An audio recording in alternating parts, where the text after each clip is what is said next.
It's Monday, September 25th, 2023. I'm David Ellis with the Ellis Report on Capital Media HD 99.3. Tropical Storm Philippe formed in the Atlantic last night and is projected to pass north of Barbados. At 5 o'clock this morning, its center was located at 17.4 degrees north, 43.9 degrees west, with maximum sustained winds of 50 miles per hour. We have Tropical Storm Philippe, and then we also have Invest 91L that has a 60% chance of development. Both of these storms are going to curve off to the north.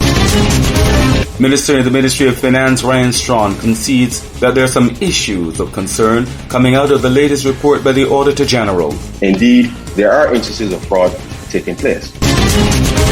Barbados' Minister of Tourism Ian Gooding-Edgell reports that the tourism industry is on the rebound based on visitor arrivals between January and August. He says that thanks to increased airlift, visitor arrivals for the 8-month period were up by 15%, rising from over 351,000 to over 405,000 for 2023. Police and fire officials in Guyana are probing a fire that damaged the Ramada Princess Hotel and Casino. Many of the people staying there were for the CPL cricket final. Nearly 300 people were registered at the hotel at the time, but no one was injured. After I broke the glass, I started climbing along from floor to floor, dragging him with me. Because he had to come down. I was nervous.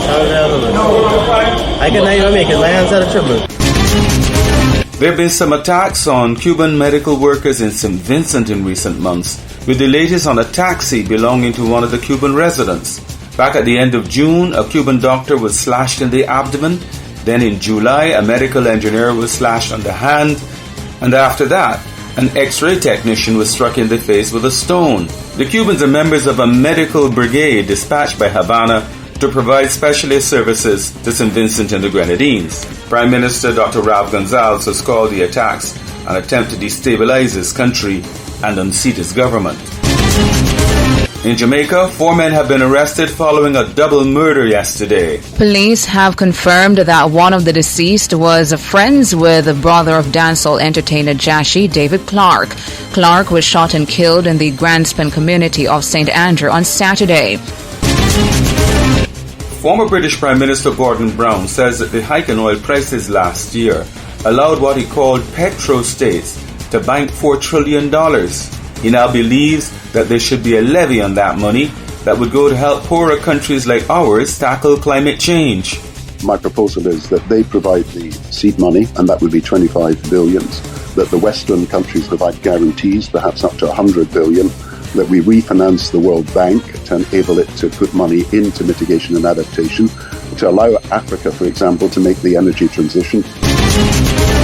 A probe is on in Canada into an amusement park ride broke down in Ontario, leaving passengers hanging upside down for almost 30 minutes. The general forecast for today in Barbados, apart from an isolated shower or two, it will be sunny and warm. I'm David Ellis with the Ellis Report on Capital Media HD 99.3.